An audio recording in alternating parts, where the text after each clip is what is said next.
তো hello guys, আপনারা কিন্তু এই মুহূর্তে একটা নতুন সমস্যায় পড়ে থাকতে পারেন। দেখুন, আপনারা যখন এখানে এনপিসিআর ওয়েবসাইটে গিয়ে আপনারা এখানে আধার সিডিংটি করার জন্য সমস্ত স্টেপ ফলো করে নিয়েছেন, কিন্তু শেষে যখনই সাবমিট করছেন এখানে একটি প্রবলেম শো করছে, ফেলার B09, no data available in bank CBS for given input.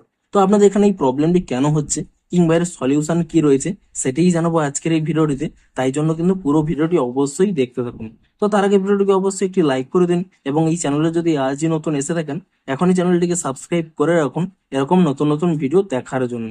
তো প্রথমেই বলে দিই এই প্রবলেমটি কখন হয়। দেখুন দেখুন আপনাদের যদি ব্যাংক অ্যাকাউন্টে কোনো প্রবলেম থেকে থাকে, ধরুন আপনাদের হয়তো কেওয়াইসি আপডেট নেই, কিংবা ধরুন আপনাদের হয়তো ব্যাংকটি ইনঅ্যাক্টিভ হয়ে গেছে, কিংবা ব্যাংকের যে কোনো প্রবলেমের কারণে এই ফেলিয়ারটি কিন্তু হয়ে থাকে। তো আপনারা সিম্পলি কি করবেন, যখন এখানে এই ফেলিয়ারটি শো করবে আপনারা কিন্তু এখানে আর এনপিসি এর ওয়েবসাইটে কিন্তু আর ট্রাই করবেন না, কারণ এখানে কিন্তু এই ওয়েবসাইট থেকে কিন্তু আপনারা এটিকে ফিল আপ করতে পারবেন না।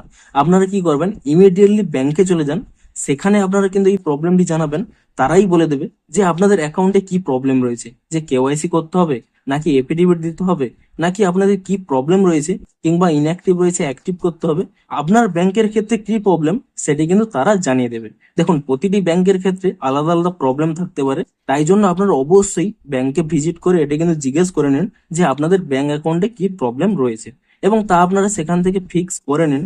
তাহলেই দেখবেন আপনাদের কিন্তু সেই প্রবলেমটি সলভ হয়ে যাবে, এবং ঠিক তারপরে আপনারা এখানে অনলাইন থেকেও করতে পারবেন কিংবা ব্যাংকে ভিজিট করেও আপনারা কিন্তু আধার সেটিংটি কমপ্লিট করতে পারবেন।